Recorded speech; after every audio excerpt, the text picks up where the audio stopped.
In this video, I'm going to tell you the 10 biggest mistakes beginners make when buying a keyboard for the very first time. If you're new here, I'm Jeremy C and I've been a music teacher and musician for the last 28 years. I have made more than 400 keyboard and piano reviews on my channel, so let's get cracking. Do not buy keyboards with mini keys unless you are getting a keyboard for a very young child under 5 years old with small hands, or if ultra portability is your most important requirement. Except for a handful of models from established brands, most keyboards with mini keys are really just toys. As a beginner, you don't want to develop muscle memory in your fingers for mini keys, as it will make transitioning to a full-size keyboard challenging. You can find in the description below a list of keyboards with full-size keys that I personally recommend to my students. Keyboards come with different number of keys. There are keyboards out there with 49, 61, 73, 76, and 88 keys. Keyboards with different number of keys serve different purposes. The two most common configurations are 61 keys and 88 keys. Beginners should stick to one of these two configurations unless you have a specific special reason not to. For serious classical piano players and for those who intend to sign up for music exams,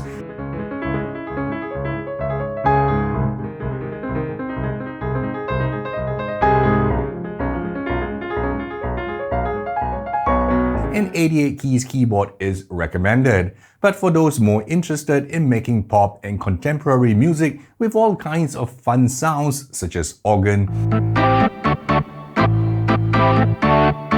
harmonica, guitar,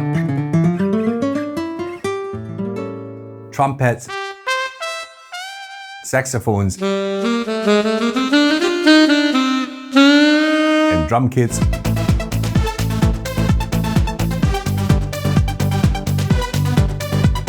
on top of the usual piano tone, a 61 keys keyboard is sufficient. For your ease of reference, I have a list of my recommended 61 and 88 keys keyboards and digital pianos in the description, so do check it out after this video. Keyboards come with three types of key actions. They are synth action, semi-weighted, and fully weighted hammer action keys. Traditional acoustic pianos have a fully weighted hammer key action, and if your objective is to mostly play piano pieces, you should go for a keyboard with a weighted hammer action. However, weighted hammer action keyboards come with a huge penalty. These keyboards are heavy and more expensive due to the mechanism. Semi-weighted keyboards sacrifice some of the key touch experience of a fully weighted action while keeping the keyboard lightweight and cheaper. If you want to play tones other than the piano voice, such as guitars, saxophones, violins, harmonicas, and drums, etc., synth action keys are preferred. Keyboards with synth action keys are much cheaper and they weigh much less. It is imperative that you choose the right action according to your musical objectives. To help you make the right choice, I have links to my favorite weighted and synth action keyboards in the description below. When you hit hard on the keys of an acoustic piano, you get a louder and brighter tone. If you caress a piano key, you get a warm and mellow tone. This principle applies for almost every acoustic instrument such as guitars, saxophones, violins, flutes, etc. You get the idea. A musician can express a wide dynamic range with these instruments. There are keyboards with touch-sensitive keys and keyboards with a fixed touch response. Unless you have an extremely tight budget, try as much as possible to get a keyboard that has touch-sensitive keys. Better keyboards even allow you to configure the velocity curve to suit your playing style. All the keyboards and digital pianos listed in the video description below have touch-sensitive keys. Do check it out so you don't regret making the wrong choice. If all you want to do is connect a keyboard to an iPad, smartphone, or laptop to control software instruments and produce electronic music with a DAW, you are better off with a dedicated MIDI controller keyboard, which is not only more affordable but also comes with loads of knobs, sliders, and buttons optimized for use in a desktop music production environment. If you are only interested in playing piano tunes, get an 88-key digital piano. If you want to play chords with lush backing accompaniment, Arranger keyboards are affordable and are packed with hundreds of tones and rhythms for you to create pop, jazz, and world music. Although most digital pianos and keyboards have some kind of MIDI capabilities, the MIDI functionality pales in comparison with a dedicated MIDI keyboard. You can find links to MIDI keyboards I recommend to my own students in the description below.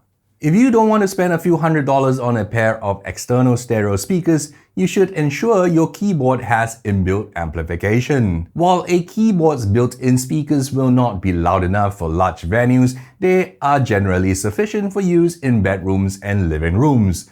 The built-in speakers can also be connected to your smartphone or tablet for streaming your own playlist. Pay peanuts and you get monkeys. If a keyboard is too cheap, it is most likely a toy that sounds terrible and wouldn't last very long. From my experience, keyboards below $150 and digital pianos under $200 usually have reliability issues and have a 1980s sound chip inside, so don't be penny wise but pound foolish. You will experience diminishing marginal returns if you get a really expensive keyboard or digital piano. While a $600 keyboard is twice as good as a $300 keyboard, buying a $6,000 digital piano isn't gonna be 10 times better than a $600 piano. For beginners, my recommended sweet spot is under $600 for digital pianos and under $300 for keyboards. This price category is extremely competitive and it is where you will get the best bang for your buck. One caveat, this advice of mine does not apply if you are an oil sheikh or a tech billionaire. If you can foresee moving your digital piano keyboard around different parts of your home or bringing it with you on road trips, camping, or for school and church performances, you need to consider the weight and size of the keyboard. You will also need to factor in that you are not near an electrical outlet when you are outdoors and will need keyboards that run on batteries. Be careful of some digital pianos that are marketed as portable but are so heavy that you will need a chiropractic visit after moving it. Most of my recommended keyboards in the description are lightweight, portable, and a few of them can be powered with AA batteries, so do check it out. Your spine will thank you. Not many first-time beginner buyers consider the reliability and resale value of a keyboard before taking the plunge. Quite a number of nasty cheap keyboards that were sent to me by manufacturers for me to review were dead on arrival. Yup, that's how poor the quality control is. Established brands are more repairable and parts are easily available. When you want to upgrade your keyboard in future, the models in my recommended list also retain their value better. Destroy that like button if you found my list of 10 biggest mistakes beginners make when buying their first keyboard useful. Check out the links to my recommended keyboards in the description to save yourself from buyer's remorse. My name is Jeremy C, and I'll see you in my next video.